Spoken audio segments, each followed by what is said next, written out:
ನಮಸ್ಕಾರ ಸ್ನೇಹಿತರೆ. ಇಂದು ಕನ್ನಡದ ಮಹಾಕವಿ ಕುವೆಂಪು ಅವರ ನೆನಪುಗಳನ್ನು ಹೊತ್ತಿರುವ ಸುಂದರ ತಾಣ ಕವಿಮನೆ. ಪ್ರಕೃತಿಯ ಮಡಿಲಿನಲ್ಲಿ ನೆಲೆಸಿರುವ ಈ ಕವಿಮನೆ ಸಾಹಿತ್ಯ ಪ್ರೇಮಿಗಳ ಹೃದಯ ಸ್ಪರ್ಶಿಸುವ ಸ್ಥಳವಾಗಿದೆ. ಕುವೆಂಪು ಅವರ ಜೀವನ, ಸಾಹಿತ್ಯ, ಸಾಧನೆ ಹಾಗೂ ಕುಪ್ಪಳ್ಳಿಯ ಸೌಂದರ್ಯವನ್ನು ಈ ವಿಡಿಯೋದಲ್ಲಿ ನೋಡೋಣ. ವಿಡಿಯೋ ಇಷ್ಟವಾದರೆ ಸಬ್ಸ್ಕ್ರೈಬ್ ಮಾಡೋದನ್ನು ಮರೆಯಬೇಡಿ. ಸಹಜ ಸೌಂದರ್ಯದ ಮಧ್ಯೆ ನೆಲೆಸಿರುವ ಕುಪ್ಪಳ್ಳಿ ಕವಿಮನೆ ಕನ್ನಡ ಸಾಹಿತ್ಯ ಪ್ರೇಮಿಗಳಿಗೆ ವಿಶೇಷ ಆಕರ್ಷಣೆಯ ತಾಣವಾಗಿದೆ. ಕುವೆಂಪು ಅವರ ನೆನಪುಗಳನ್ನು ಈ ವಿಡಿಯೋದಲ್ಲಿ ಅನ್ವೇಷಿಸೋಣ. ತೀರ್ಥಹಳ್ಳಿಯಿಂದ ಕೊಪ್ಪ ಮಾರ್ಗವಾಗಿ 17 ಕಿಲೋಮೀಟರ್ ಕ್ರಮಿಸಿದರೆ ಎಡಕ್ಕೆ ಕುಪ್ಪಳ್ಳಿಗೆ ಹೋಗುವ ದಾರಿ ಸಿಗುತ್ತದೆ. ಅಲ್ಲಿಂದ 2 ಕಿಲೋಮೀಟರ್ ದೂರದಲ್ಲಿ ಕವಿಮನೆ ಇದೆ. ಕುಪ್ಪಳ್ಳಿ ವೆಂಕಟಪ್ಪ ಪುಟ್ಟಪ್ಪ ಅವರು ಬೆಳೆದಿದ್ದು ಶಿವಮೊಗ್ಗ ಜಿಲ್ಲೆಯ ತೀರ್ಥಹಳ್ಳಿ ತಾಲೂಕಿನ ಕುಪ್ಪಳ್ಳಿ ಎಂಬ ಗ್ರಾಮದಲ್ಲಿ. ರಾಷ್ಟ್ರಕವಿ ಬೆಳೆದ ಮನೆ ಇಂದು ಅದು ಈಗ ಕವಿಮನೆ ಎಂದೇ ಪ್ರಸಿದ್ಧವಾಗಿದೆ. ಕ್ರಿಸ್ತಶಕ 2001ರಲ್ಲಿ ಕವಿಮನೆಯನ್ನು ಪುನರ್ ನಿರ್ಮಿಸಿ ಪ್ರತಿಷ್ಠಾಪಿಸಲಾಯಿತು. 150 ವರ್ಷಗಳಿಂದ ಕುವೆಂಪುರವರ ಅಜ್ಜ ಮುತ್ತಜ್ಜಂದಿರು ಬಾಳಿ ಬದುಕಿದ ಮನೆ ಇದು. ಇದು ಮಲೆನಾಡಿನ ಹಸಿರಲ್ಲಿ ಕಂಗೊಳಿಸುತ್ತಾ ಇಂದು ಕೂಡ ಪ್ರವಾಸಿಗರ ಕಣ್ಣು ಸೆಳೆಯುತ್ತದೆ. ಕಾಡು ಮತ್ತು ಕೊಡತಲಿರುವ ಸೊಬಗವೀಡು ನನ್ನ ಮನೆ. ಕುವೆಂಪು. ಇಂತಹ 150 ವರ್ಷಗಳ ಹಳೆಯ ಮನೆಯನ್ನು ನವೀಕರಿಸಲಾಗಿದೆ. 2 ಮಹಡಿಗಳು, ಮಧ್ಯ ಒಳ ಅಂಗಳ ಇರುವ ಈ ಮನೆ ಆ ಕಾಲದ ಮಲೆನಾಡಿನ ಜಮೀನುದಾರರ ಮನೆಯ ಮಾದರಿಯಾಗಿದೆ. ಭೀಮಾ ಗಾತ್ರದ ಮುಂಡಿಗೆಗಳು ಕೆತ್ತನೆ ಕೆಲಸದಿಂದ ಕೂಡಿದ್ದು ಮಲೆನಾಡಿನ ಪ್ರಾಚೀನ ಕಾಷ್ಟಶಿಲ್ಪ ವೈಭವವನ್ನು ನೆನಪಿಸುವಂತಿದೆ. ಕುವೆಂಪು ಅವರು ಕುಪ್ಪಳ್ಳಿಯಲ್ಲಿದ್ದಾಗ ಬಳಸುತ್ತಿದ್ದ ಅಧ್ಯಯನ ಕೊಠಡಿ, ಅವರು ಸೂರ್ಯೋದಯವನ್ನು ವೀಕ್ಷಿಸುತ್ತಿದ್ದ ಪೂರ್ವ ದಿಕ್ಕಿಗೆ ತೆರೆದುಕೊಂಡಿರುವ ಮಹಡಿ, ಮನೆಯ ಶಾಲೆ ನಡೆಸುತ್ತಿದ್ದ ಸ್ಥಳ, ಅಜ್ಜಯ್ಯನ ಅಭ್ಯುಂಜನದ ಬಚ್ಚಲು ಮನೆ, ಕೊಳ, ಮನೆಯ ಸಮೀಪದ ಕೆರೆ ಇವು ಸಂದರ್ಶಕರನ್ನು ಭಾವಪರವಶವನ್ನಾಗಿಸುತ್ತವೆ. ಕುವೆಂಪು ಅವರ ವಿವಾಹ ನಡೆದ ಮರದ ಮಂಟಪ, ಮೈಸೂರಿನ ಮನೆಯಲ್ಲಿ ಕುವೆಂಪು ಅವರವರು ದಿನನಿತ್ಯದ ಬಳಸುತ್ತಿದ್ದ ವಸ್ತುಗಳು ಮತ್ತು ಅವರಿಗೆ ಬಂದ ಪ್ರಶಸ್ತಿಗಳನ್ನು ಮಹಡಿಯಲ್ಲಿ ಪ್ರದರ್ಶಿಸಲಾಗಿದೆ.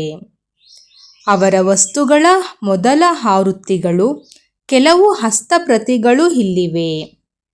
ಕೆಳ ಅಂತಸ್ತಿನ ಹಿಂಬದಿಯ ಹಜಾರದಲ್ಲಿ ಶ್ರೀ ಕೆ.ಪಿ. ಪೂರ್ಣಚಂದ್ರ ತೇಜಸ್ವಿ ಅವರು ಸಂಗ್ರಹಿಸಿರುವ ಕುವೆಂಪು ಅವರ ಚಿಕ್ಕ ವಯಸ್ಸಿನ ಫೋಟೋಗಳು, ಅವರ ಮಕ್ಕಳು, ಮೊಮ್ಮಕ್ಕಳು, ಬಂಧುಗಳ ಛಾಯಾಚಿತ್ರಗಳು, ಕವಿಯ ಬದುಕಿನ ಕೆಲವು ಅವಿಸ್ಮರಣೀಯ ಗಳಿಗೆಗಳ ಚಿತ್ರಗಳನ್ನು ಸಂಗ್ರಹಿಸಲಾಗಿದೆ.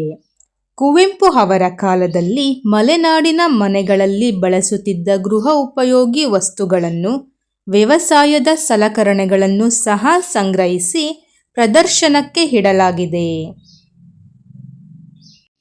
ಕುವೆಂಪು ಅವರು ಬಳಸುತ್ತಿದ್ದ ಎಲ್ಲ ದಿನಚರಿ ವಸ್ತುಗಳನ್ನು ಒಂದು ಮರದ ಶೋಕೇಸಿನಲ್ಲಿ ಇರಿಸಲಾಗಿದೆ. ಇದರಲ್ಲಿ ಕುವೆಂಪು ಅವರು ಉಪಯೋಗಿಸುತ್ತಿದ್ದ ಪಂಚೆ, ಚಪ್ಪಲಿ, ಬಿಳಿಯ ನಿಲುವಂಗಿ, ಶಾಲು, ಲೋಟ, ಕೊಡೆ, ಕೊಡೆಯಲ್ಲಿ ಸಣ್ಣ, ಮಧ್ಯಮ ಹಾಗೂ ದೊಡ್ಡ ಗಾತ್ರದ ಕೊಡೆ, ಆ ಕೊಡೆಯನ್ನು ಊರುಗೋಲಾಗಿ ಕೂಡ ಬಳಸುತ್ತಿದ್ದರು. ಜರಿಯ ರುಮಾಲು, ಕೈ ವಸ್ತ್ರವನ್ನು ಕಾಣಬಹುದು. ಆ ಶೋಕೇಸಿನ ಮೇಲ್ಭಾಗದಲ್ಲಿ ರಸಕವಿಯ ಪುತ್ತಳಿಕೆ, ವಿಶ್ವವಿದ್ಯಾಲಯದಿಂದ ಪದವಿಯನ್ನು ಪಡೆಯುವಾಗ ಧರಿಸಿದ ವಸ್ತ್ರಗಳನ್ನು ಸಂಗ್ರಹಿಸಿ ಇಡಲಾಗಿದೆ. ಈ ಶೋಕೇಸಿನಲ್ಲಿ ಕವಿಯ ಕೂದಲು ಕೂಡ ಇರುವುದು ವಿಶೇಷವಾಗಿದೆ. ಈ ಶೋಕೇಸಿನಲ್ಲಿ ವಿಶ್ವಮಾನವನಿಗೆ ಸಂದ ಪ್ರಶಸ್ತಿಗಳು ಹಾಗೂ ನೆನಪಿನ ಕಾಣಿಕೆಗಳನ್ನು ಪ್ರದರ್ಶಿಸಲಾಗಿದೆ. ಇದು ಕುವೆಂಪುರವರ ಜೀವನಮಾನ, ಸಾಧನೆ, ಸಾಹಿತ್ಯ, ಕೃಷಿಯಲ್ಲಿ ಸಂದ ಗೌರವಗಳ ಪ್ರತೀಕವಾಗಿದೆ. ಇಲ್ಲಿ ಹಲವು ನೆನಪಿನ ಕಾಣಿಕೆಗಳು, ಕರ್ನಾಟಕದ ಉಚ್ಚ ಪ್ರಶಸ್ತಿ ಕರ್ನಾಟಕ ರತ್ನವನ್ನು ಕಾಣಬಹುದು. ಇದು ನೋಡುಗರ ಬಹು ಮುಖ್ಯ ಕೇಂದ್ರ ಬಿಂದು ಎಂದರೆ ತಪ್ಪಾಗಲಾರದು. ಗಲ್ಲಪೆಟ್ಟಿಗೆ ಇದನ್ನು ಓದಲು, ಬರೆಯಲು ಹಾಗೂ ಲೆಕ್ಕಪತ್ರಗಳನ್ನು ಇಡಲು ಉಪಯೋಗಿಸಲಾಗುತ್ತದೆ. ಇಲ್ಲಿ ಇರುವ ಮರದ ಮೇಜಿನ ಕೆಳಗೆ ಮುಖ್ಯ ಪತ್ರಗಳನ್ನು ಇಡಲು ಅನುಕೂಲವಿದೆ. ಈ ಚಿತ್ರದಲ್ಲಿ ವಿವಿಧ ಅಳತೆಯ ಅನ್ನ ಬಸೆಯುವ ಬಟ್ಟಲನ್ನು ಕಾಣಬಹುದು. ಅದಕ್ಕೆ ಸರಿಯಾಗುವಂತೆ ಬಸೆಯುವ ಕೋಲು ಕೂಡ ಇಡಲಾಗಿದೆ. ಇದನ್ನು ಕೆಲವನ್ನು ಹಬ್ಬ ಹರಿದಿನದಂದು ಮತ್ತೆ ಕೆಲವನ್ನು ದಿನನಿತ್ಯ ಮಲೆನಾಡಿನಲ್ಲಿ ಬಳಸುತ್ತಾರೆ. ಮಲೆನಾಡಿನಲ್ಲಿ ಬಳಸುವ ಅನ್ನದ ಸರಗೋಲನ್ನು ಕೂಡ ಇಡಲಾಗಿದೆ. ಚಿತ್ರದಲ್ಲಿ ಗ್ರಂಥ ಓದುವ ಮರದ ಮೇಜು, ಧೂಪದ ಆರ್ತಿ, ವಿವಿಧ ಗಾತ್ರದ ಹೂಬುಟ್ಟಿಗಳು ಹಾಗೂ ಗುಡಿಸುವ ಹಿಡಿಯನ್ನು ಕಾಣಬಹುದು. ವರನಟ ಡಾಕ್ಟರ್ ರಾಜ್ಕುಮಾರ್ ಅವರಿಂದ ಕರ್ನಾಟಕ ಅಕಾಡೆಮಿಯ ಪರವಾಗಿ ರಸಋಷಿಗೆ ಗೌರವಾರ್ಪಣೆ. ಚಿತ್ರದಲ್ಲಿ ಅಕಾಡೆಮಿಯ ಗಣ್ಯರನ್ನು ಕೂಡ ಕಾಣಬಹುದು. ಮೇಲಿರುವ ಎಲ್ಲ ಚಿತ್ರಗಳು ಕುಪ್ಪಳ್ಳಿಯ ಕುವೆಂಪು ಮನೆಯಲ್ಲಿ ಪ್ರದರ್ಶಿಸಲಾದ ಮಲೆನಾಡಿನ ದಿನಚರಿ ವಸ್ತುಗಳ ಹಾಗೂ ಕುವೆಂಪುರವರಿಗೆ ಸಂಬಂಧಿಸಿದ ಅಪರೂಪದ ಚಿತ್ರಗಳಾಗಿವೆ. ಕನ್ನಡ ಸಾಹಿತ್ಯದ ಧ್ರುವತಾರೆ, ಯುಗದ ಕವಿ, ರಾಷ್ಟ್ರಕವಿ ಕುವೆಂಪು ಕುಪ್ಪಳ್ಳಿ ವೆಂಕಟಪ್ಪ ಪುಟ್ಟಪ್ಪ ಅವರು 20ನೇ ಶತಮಾನ ಕಂಡ ಶ್ರೇಷ್ಠ ಸಾಹಿತಿ. ಕನ್ನಡಕ್ಕೆ ಪ್ರಪ್ರಥಮ ಜ್ಞಾನಪೀಠ ಪ್ರಶಸ್ತಿ ತಂದುಕೊಟ್ಟ ಹೆಮ್ಮೆ ಇವರದು.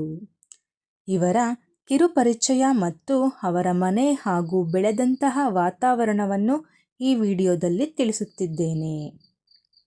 ಜನನ ಮತ್ತು ಬಾಲ್ಯ ನೋಡುವುದಾದರೆ, ಜನನ ಡಿಸೆಂಬರ್ 29, 1904 ಚಿಕ್ಕಮಗಳೂರು ಜಿಲ್ಲೆಯ ಕೊಪ್ಪ ತಾಲೂಕಿನ ಹಿರೇಕೊಡಿಗೆಯಲ್ಲಿ ಜನಿಸಿದರು. ಇವರ ಬಾಲ್ಯವನ್ನು ಶಿವಮೊಗ್ಗ ಜಿಲ್ಲೆಯ ತೀರ್ಥಹಳ್ಳಿ ತಾಲೂಕಿನ ಕುಪ್ಪಳ್ಳಿಯಲ್ಲಿ ಬಾಲ್ಯ ಕಳೆದರು. ಇವರು ತಮ್ಮ ಶಿಕ್ಷಣವನ್ನು ಮೈಸೂರಿನ ಮಹಾರಾಜ ಕಾಲೇಜಿನಲ್ಲಿ ಶಿಕ್ಷಣ ಪಡೆದು ಅದೇ ವಿಶ್ವವಿದ್ಯಾಲಯದಲ್ಲಿ ಕನ್ನಡ ಪ್ರಾಧ್ಯಾಪಕರಾಗಿ ಮತ್ತು ಕುಲಪತಿಯಾಗಿ ಸೇವೆ ಸಲ್ಲಿಸಿದರು. ಕುಪ್ಪಳ್ಳಿಯಲ್ಲಿ ಕುವೆಂಪು ಅವರು ಹುಟ್ಟಿದ ಮನೆ ವಸ್ತು ಸಂಗ್ರಹಾಲಯವಾಗಿದೆ. ಅಲ್ಲೇ ಇರುವ ಅವರ ಸಮಾಧಿ ಸ್ಥಳವಾದ ಕವಿಶೈಲ ಒಂದು ವಿಶಿಷ್ಟ ಸ್ಮಾರಕವಾಗಿದೆ. ಶಿವಮೊಗ್ಗದ ಬಳಿ ಇರುವ ವಿಶ್ವವಿದ್ಯಾಲಯಕ್ಕೆ ಕುವೆಂಪು ಅವರ ಹೆಸರಿಡಲಾಗಿದೆ. ಮೈಸೂರು ವಿಶ್ವವಿದ್ಯಾಲಯದಲ್ಲಿರುವ ಕನ್ನಡ ಅಧ್ಯಯನ ಸಂಸ್ಥೆಗೆ ಕುವೆಂಪು ಅವರ ಹೆಸರಿಡಲಾಗಿದೆ. ಅನುವಾದ ಕಾರ್ಯವನ್ನು ಪ್ರೋತ್ಸಾಹಿಸಲು ಬೆಂಗಳೂರಿನಲ್ಲಿ ಸ್ಥಾಪಿಸಲಾಗಿರುವ ಭಾಷಾ ಭಾರತಿ ಸಂಸ್ಥೆಗೆ ಕುವೆಂಪು ಅವರ ಹೆಸರಿಡಲಾಗಿದೆ. ಮೈಸೂರಿನ ಕುವೆಂಪು ನಗರದಲ್ಲಿರುವ ರಸ್ತೆಗಳಿಗೆ ಕುವೆಂಪು ಅವರ ಪರಿಕಲ್ಪನೆಗಳ ಪಾತ್ರಗಳ ಹೆಸರುಗಳನ್ನು ಇಡಲಾಗಿದೆ. 20ನೆಯ ಶತಮಾನ ಕಂಡ ದೈತ್ಯ ಪ್ರತಿಭೆ. ವರಕವಿ ಬೇಂದ್ರೆಯವರಿಂದ ಯುಗದ ಕವಿ, ಜಗದ ಕವಿ ಎನಿಸಿಕೊಂಡವರು. ವಿಶ್ವಮಾನವ ಸಂದೇಶ ನೀಡಿದವರು. ಕನ್ನಡದ 2ನೆಯ ರಾಷ್ಟ್ರಕವಿ, ಜ್ಞಾನಪೀಠ ಪ್ರಶಸ್ತಿಯನ್ನು, ಕೇಂದ್ರ ಸಾಹಿತ್ಯ ಅಕಾಡೆಮಿ ಪ್ರಶಸ್ತಿಯನ್ನು ಮೊದಲ ಬಾರಿಗೆ ಕನ್ನಡಕ್ಕೆ ತಂದುಕೊಟ್ಟವರು.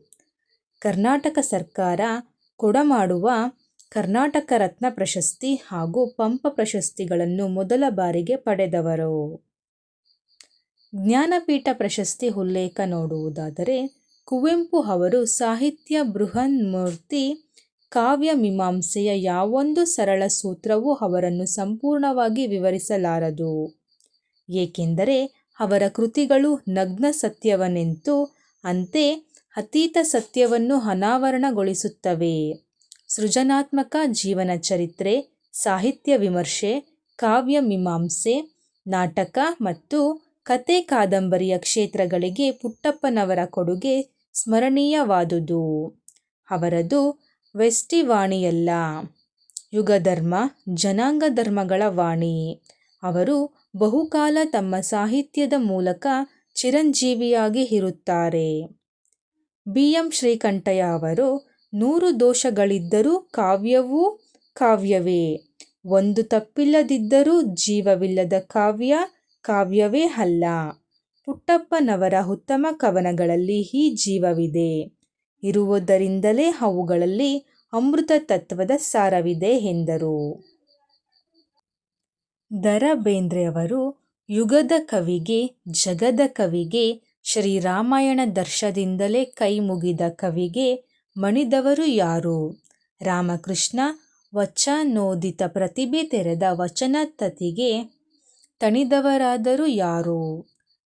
ಮಲೆನಾಡಿನ ಸೌಂದರ್ಯಕ್ಕೆ ಕುಣಿದಾಡಿದ ಕವಿಯ ಜತೆಗೆ ಕುಣಿದವರು ಹಾರು? ಕನ್ನಡಿಸಲಿ ಶಿವಜೀವನ, ಮುನ್ನಡೆಸಲಿ ಯುವ ಜನಮನ, ಇದೇ ಪ್ರಾರ್ಥನೆ ನಮಗೆ ತಮವೆಲ್ಲಿದೆ ರವಿಹಿದಿರಿಗೆ. ಉತ್ತಮ ಕವಿ ನುಡಿ ಚದುರಗೆ ತಾರುತ್ವದ ಕುಂದಣದಲ್ಲಿ, ಚಾರಿತ್ರ್ಯದ ರತ್ನ ಚಾತುರ್ಯದ ಮಂಥನದಲ್ಲಿ, ತತ್ಸಂಗದ ಯತ್ನ ಇದೇ ತೃಪ್ತಿಯು ನಿಮಗೆ. ಕುವೆಂಪು ಅವರ ಕಥಾ ಸಂಕಲನಗಳು ನೋಡುವುದಾದರೆ, ಸನ್ಯಾಸಿ ಮತ್ತು ಇತರ ಕಥೆಗಳು, ನನ್ನ ದೇವರು ಮತ್ತು ಇತರ ಕಥೆಗಳು. ಕಾದಂಬರಿಗಳು, ಕಾನೂರು ಹೆಗ್ಗಡತಿ, ಮಲೆಗಳಲ್ಲಿ ಮದುಮಗಳು. ನಾಟಕಗಳು, ಯಮನ ಸೋಲು, ಜಲಗಾರ, ಬಿರುಗಾಳಿ, ವಾಲ್ಮೀಕಿಯ ಭಾಗ್ಯ, ಮಹಾರಾತ್ರಿ, ಸ್ಮಶಾನ ಕುರುಕ್ಷೇತ್ರಂ, ರಕ್ತಾಕ್ಷಿ, ಶೂದ್ರ ತಪಸ್ವಿ, ಬೆರಳಕೊರಳ್, ಬಲಿದಾನ, ಚಂದ್ರಹಾಸ, ಕಾನಿನ. ಮಹಾಕಾವ್ಯ ನೋಡುವುದಾದರೆ, ಶ್ರೀರಾಮಾಯಣ ದರ್ಶನಂ. ಖಂಡಕಾವ್ಯಗಳು, ಚಿತ್ರಾಂಗದ. ಕವನ ಸಂಕಲನಗಳು, ಕೊಳಲು, ಪಾಂಚಜನ್ಯ, ನವಿಲು, ಕಲಾಸುಂದರಿ, ಕಥನ ಕವನಗಳು, ಕೋಗಿಲೆ ಮತ್ತು ಸೋವಿಯಟ್ ರಷ್ಯಾ, ಪ್ರೇಮ ಕಾಶ್ಮೀರ, ಅಗ್ನಿಹಂಸ, ಕೃತಿಕೆ, ಪಕ್ಷಿಕಾಶಿ, ಕಿಂಕಿಣಿ, ಷೋಡಶಿ, ಚಂದ್ರಮಂಚಕೆ ಬಾ ಚಕೋರಿ, ಇಕ್ಷುಗಂಗೋತ್ರಿ, ಅನಿಕೇತನ, ಜೇನಾಗುವ, ಅನುತ್ತರ, ಮಂತ್ರಾಕ್ಷತೆ, ಕದರಡಕೆ, ಪೇತ್ರಕ್ಯೂ, ಕುಟಿಚಕ, ಹೊನ್ನ ಹೊತ್ತಾರೆ, ಕೊನೆಯ ತೆನೆ ಮತ್ತು ವಿಶ್ವಮಾನವ ಸಂದೇಶ. ಪ್ರಬಂಧ, ಮಲೆನಾಡಿನ ಚಿತ್ರಗಳು. ವಿಮರ್ಶೆ, ಕಾವ್ಯವಿಹಾರ, ತಪೋನಂದನ, ವಿಭೂತಿ ಪೂಜೆ, ದ್ರೌಪದಿಯ ಶ್ರೀಮುಡಿ, ರಸೋವೈಸಾಹ ಇತ್ಯಾದಿ. ಆತ್ಮಕಥೆ, ನೆನಪಿನ ದೋಣಿಯಲ್ಲಿ ಕುವೆಂಪು ಮದುವೆ ಪ್ರಸಂಗ. ಜೀವನ ಚರಿತ್ರೆಗಳು, ಸ್ವಾಮಿ ವಿವೇಕಾನಂದ, ರಾಮಕೃಷ್ಣ ಪರಮಹಂಸ. ಅನುವಾದ, ಗುರುವಿನೊಡನೆ ದೇವರಡಿಗೆ, ಕೊಲಂಬೋಯಿಂದ ಆಲ್ಮೋರಕ್ಕೆ. ಭಾಷಣ ಲೇಖನಗಳು, ಸಾಹಿತ್ಯ ಪ್ರಚಾರ, ಆತ್ಮಶ್ರೀಗಾಗಿ ನಿರಂಕುಶಮತಿಗಳಾಗಿ. ಷಷ್ಠಿ ನಮನ. ವಿಶ್ವ ಮಾನವ ದಿನ. ಕರ್ನಾಟಕ ಸರ್ಕಾರವು 2015 ಡಿಸೆಂಬರ್ನಲ್ಲಿ ಕುವೆಂಪು ಜನ್ಮದಿನವಾದ ಡಿಸೆಂಬರ್ 29 ಅನ್ನು ವಿಶ್ವ ಮಾನವ ದಿನವನ್ನಾಗಿ ಆಚರಿಸುವುದಾಗಿ ಆದೇಶ ಹೊರಡಿಸಿತು. ಕುವೆಂಪು ಅವರ ಪ್ರಮುಖ ಪ್ರಶಸ್ತಿಗಳು ಮತ್ತು ಬಿರುದುಗಳು ನೋಡುವುದಾದರೆ, ರಾಷ್ಟ್ರಕವಿ, ಜ್ಞಾನಪೀಠ ಪ್ರಶಸ್ತಿ, ಪದ್ಮವಿಭೂಷಣ ಮತ್ತು ಪದ್ಮಭೂಷಣ, ಕರ್ನಾಟಕ ರತ್ನ, ಪಂಪ ಪ್ರಶಸ್ತಿ. ನಾಡಗೀತೆ, ನಾವು ಹಾಡುವ ಜೈ ಭಾರತ ಜನನಿಯ ತನುಜಾತೆ ಎಂಬ ಕರ್ನಾಟಕ ನಾಡಗೀತೆಯನ್ನು ಇವರೇ ರಚಿಸಿದ್ದಾರೆ.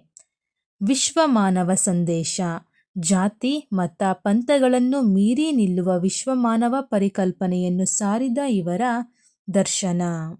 ಎಲ್ಲಾದರೂ ಇರು, ಎಂತಾದರೂ ಇರು, ಎಂದೆಂದಿಗೂ ನೀ ಕನ್ನಡವಾಗಿರು. ಕುವೆಂಪು ಅವರು ಕನ್ನಡದ ಅಗ್ರಮಾನ್ಯ ಕವಿ, ಕಾದಂಬರಿಕಾರ, ನಾಟಕಕಾರ, ವಿಮರ್ಶಕ ಮತ್ತು ಚಿಂತಕರಾಗಿದ್ದರು. ನವೆಂಬರ್ 11, 1994 ಮೈಸೂರಿನ ತಮ್ಮ ನಿವಾಸ ಉದಯರವಿಯಲ್ಲಿ ವಿಧಿವಶರಾದರು. ಕುವೆಂಪು ಅವರ ನುಡಿಮುತ್ತುಗಳು. ಅರ್ಥವಿಲ್ಲದ ಪ್ರಶ್ನೆಗೆ ಸುಮ್ಮನಿರುವುದೇ ಉತ್ತರ. ಉತ್ತಮವಾದುದು ಇದ್ದರೆ ಹೊಗಳಿ, ಇಲ್ಲದಿದ್ದರೆ ತೆಪ್ಪಗಿರಿ. ಟೀಕೆಗಳು ಸಾಯುತ್ತವೆ, ಕೆಲಸಗಳು ಉಳಿಯುತ್ತವೆ. ಓ ನನ್ನ ಚೇತನ, ಆಗು ನೀ ಅನಿಕೇತನ, ಎಲ್ಲಿಯೂ ನಿಲ್ಲದಿರು, ಮನೆಯನೆಂದೂ ಕಟ್ಟದಿರು, ಕೊನೆಯನೆಂದೂ ಮುಟ್ಟದಿರು. ಯಾವಾಗಲೂ ಸಂತೋಷದಿಂದ ಇರಿ, ಯಾಕೆಂದರೆ ಸಂಜೆಗೆ ಬರೀ ಸೂರ್ಯ ಮಾತ್ರ ಮುಳುಗೋದಿಲ್ಲ, ನಮ್ಮ ಆಯಸ್ಸಿನ ಒಂದು ದಿನವೂ ಮುಗಿದಿರುತ್ತದೆ. ಮಲೆನಾಡಮ್ಮನ ಮಡಿಲಿನಲ್ಲಿ ಕಾರ್ಮುಗಿಲಿನೊಡಲಿನಲ್ಲಿ ಮಲೆ ಮಾಡಿರುವೆನು ಸಿಡಿಲಿನಲ್ಲಿ, ಮಿಂಚಿನ ಕಡಲಿನಲ್ಲಿ ಬನಗಳ ಬೀಡು, ಚಲ್ವಿನ ನಾಡು, ಮೋಹನ ಭೀಷಣ ಮಲೆನಾಡು. ಹೋಗುವೆನು ನಾ ನನ್ನ ಹೊಲುಮೆಯ ಗೂಡಿಗೆ, ಮಲೆಯ ನಾಡಿಗೆ, ಮಳೆಯ ಬೀಡಿಗೆ, ಸಿರಿಯ ಚಲುವಿನ ರೂಢಿಗೆ. ಮಲೆನಾಡೆಂದರೆ ಕರ್ನಾಟಕದ ಕಾಶ್ಮೀರ, ಪ್ರಕೃತಿಯ ಪರ್ಣಶಾಲೆ, ಅರಣ್ಯ ರಮಣೀಯ ವಿಲಾಸ ಕ್ಷೇತ್ರ. ಯಾವ ಕಾಲದ ಶಾಸ್ತ್ರವೇನು ಹೇಳಿದರೇನು, ಎದೆಯ ದನಿಗೂ ಮಿಗಿಲು ಶಾಸ್ತ್ರವಿಹುದೇನು. ಬದುಕಿನ ಅತಿ ದೊಡ್ಡ ಗುರಿ ಬದುಕುವುದು. ಕೋಟಿ ಧನವಿದ್ದರೂ ಪಟ್ಟಣವೂ ಗೋಳು, ಕಾಸಿಲ್ಲದಿದ್ದರೂ ಸುಖ ಹಳ್ಳಿ ಬಾಳು. ಬೇಡ ಎಂದವರ ಬದುಕಿನಲ್ಲಿ ಭಾರ ಆಗೋದಕ್ಕಿಂತ, ಬೇಕು ಎಂದವರ ಬದುಕಿನಲ್ಲಿ ಬೆಳಕಾಗು ಸಾಕು. ನೋವು ನಿನ್ನನ್ನು ಒಂಟಿಯಾಗಿಸುತ್ತದೆ, ಆದರೆ ಆ ಒಂಟಿತನವೇ ನಿನ್ನ ಗುರು. ನೆನೆದು ಅಳುವುದಕ್ಕಿಂತ ಮರೆತು ನಗುವುದು ಉತ್ತಮ. ದೇವರು ದೂರದಲ್ಲಿಲ್ಲ, ಮನುಷ್ಯನ ಹೃದಯದಲ್ಲಿ ಮಲಗಿರುತ್ತಾನೆ. ಕಲೆಯ ಕಣ್ಣಿಲ್ಲದವರಿಗೆ ಒಂದು ಕಲ್ಲುಗಾಡು, ಕಲಾವಂತನಿಗೆ ಅದು ಸಗ್ಗವೀಡು. ನನಸಾಗದ ಕನಸೊಂದು ನೆನಪಾಗಿ ಕಾಡುತ್ತಿದೆ, ನಕ್ಕು ಮರೆಯಲೇ ಅತ್ತು ನೆನೆಯಲೇ. ಕಲಾನಿಕೇತನ ಶತಮಾನೋತ್ಸವ ಭವನದ ಆವರಣದೊಳಗೆ ಸ್ವಲ್ಪ ಮುಂದೆ ಹೋದರೆ ಕಲಾನಿಕೇತನವಿದೆ. ಈ ಹಂಚಿನ ಮನೆಯಂಗಳದಲ್ಲಿ ನಿಂತು ಶಿಲ್ಪಕಲಾ ಸಾಕ್ಷಾತ್ಕಾರಗಳಾಗಿ ಕಾನೂರು ಸುಬ್ಬಮ್ಮ ಮತ್ತು ನಾಯಿಗುತ್ತಿ ನಮ್ಮನ್ನು ಸ್ವಾಗತಿಸುತ್ತಾರೆ. ಮನೆಯ ಗೋಡೆಗಳ ಮೇಲೆ ಪೂರ್ಣಚಂದ್ರ ತೇಜಸ್ವಿಯವರು ತಮ್ಮ ಕ್ಯಾಮರಾದಲ್ಲಿ ತೆಗೆದ ಹಕ್ಕಿ ಚಿತ್ರಗಳನ್ನು, ಕುವೆಂಪು ಕೃತಿಗಳನ್ನಾಧರಿಸಿ ರಚಿಸಿದ ವರ್ಣಚಿತ್ರಗಳನ್ನು ಪ್ರದರ್ಶಿಸಲಾಗಿದೆ. ನಿಕೇತನದ ನಡು ಕೋಣೆಯನ್ನು ಕುವೆಂಪು ನಾಟಕಗಳಿಂದ ಆಯ್ದ ದೃಶ್ಯಾವಳಿಗಳ ಚಿತ್ರಗಳಿಗೆ ಮೀಸಲಿಡಲಾಗಿದೆ. ಹೀಗೆ ಇಡೀ ಮನೆ ಚಿತ್ರಶಾಲೆಯಾಗಿ ಆಕರ್ಷಿಸುತ್ತದೆ. ನಡುವೆ ಪ್ರಕೃತಿ ಕುರಿತು ಕವಿಯ ಸುಂದರ ಕವಿತೆಗಳ ನೆಡುಗಲ್ಲುಗಳಿವೆ. ಕವಿಶೈಲ ಕವಿ ಮನೆಯ ಹಿಮ್ಮಗ್ಗುಲಿನಲ್ಲಿರುವ ಬೆಟ್ಟಕ್ಕೆ ಹೋಗುವ ದಾರಿಯುದ್ದಕ್ಕೂ ಅಲ್ಲಲ್ಲಿ ಕಲ್ಲು ಮಂಟಪಗಳಿವೆ. ಗುಡ್ಡವನ್ನು ತಲುಪುತ್ತಿದ್ದಂತೆ ಕವಿ ಸಮಾಧಿ ಕಾಣಸಿಗುತ್ತದೆ. ಈ ತಾಣದ ಸುತ್ತಲೂ ಹಸಿರು ಹಾಸನ್ನು ಬೆಳೆಸಲಾಗಿದೆ. ಇಲ್ಲಿ ದೊಡ್ಡ ವೃತ್ತಾಕಾರದಲ್ಲಿ ವಿಶಿಷ್ಟ ವಿನ್ಯಾಸದಲ್ಲಿ ಜೋಡಿಸಿ ನಿಲ್ಲಿಸಿರುವ ಶಿಲಾ ಸ್ಮಾರಕಗಳಿವೆ. ಇವು ಈ ಪರಿಸರವನ್ನು ಕಲಾತ್ಮಕಗೊಳಿಸಿವೆ. ಇದನ್ನು ದಾಟಿ ನಡೆದರೆ ಗುಡ್ಡದ ನೆತ್ತಿಯಲ್ಲಿ ಚಿಕ್ಕದೊಂದು ಹಾಸುಬಂಡೆ, ಅದರ ಮೇಲೆ TSVBM ಶ್ರೀ ಕುವೆಂಪು ಪೋಚಾತೆ ಎಂಬ ಅಕ್ಷರಗಳು ಕೆತ್ತಲ್ಪಟ್ಟಿವೆ. ಆ ಮಹನೀಯರೆಲ್ಲ ಇಲ್ಲಿ ಬಂದಿದ್ದಕ್ಕೆ ಸಾಕ್ಷಿಯಾಗಿದೆ. ಇಲ್ಲಿ ನಿಂತು ಪೂರ್ವ ದಿಶೆಯನ್ನು ವೀಕ್ಷಿಸಿದರೆ ಗುಡ್ಡಗಳ ಸಾಲು ಸಾಲು, ಹಸಿರು ವನರಾಜಿ, ದಿಗಂತ ವಿಸ್ತಾರ, ನೀಲಾಕಾಶ ನೋಡಿ ಕಣ್ಮಣಿಯದಂತೆ ರಮಣೀಯ ದೃಶ್ಯ ಕಾಣುತ್ತದೆ. ಕವಿ ಇಲ್ಲಿ ಕುಳಿತು ರಚಿಸಿದ ಸ್ಫೂರ್ತಿ ತಾಣವಿದು. ಇದಕ್ಕೆ ಅವರೇ ಕೊಟ್ಟ ಹೆಸರು ಕವಿಶೈಲ. ಇಲ್ಲಿಂದ ಸೂರ್ಯಾಸ್ತವನ್ನು ನೋಡಬಹುದು. ದೂರದ ಕುಂದಾದ್ರಿ, ಕೊಡಚಾದ್ರಿ ಬೆಟ್ಟಗಳನ್ನು ಕಾಣಬಹುದು. ಈ ವಿಡಿಯೋ ಇಷ್ಟ ಆದರೆ ನಮ್ಮ ಚಾನಲ್ಗೆ ಸಬ್ಸ್ಕ್ರೈಬ್ ಮಾಡಿ. ವಿಡಿಯೋ ನೋಡಿದ್ದಕ್ಕಾಗಿ ಧನ್ಯವಾದಗಳು. ಶುಭ ದಿನ.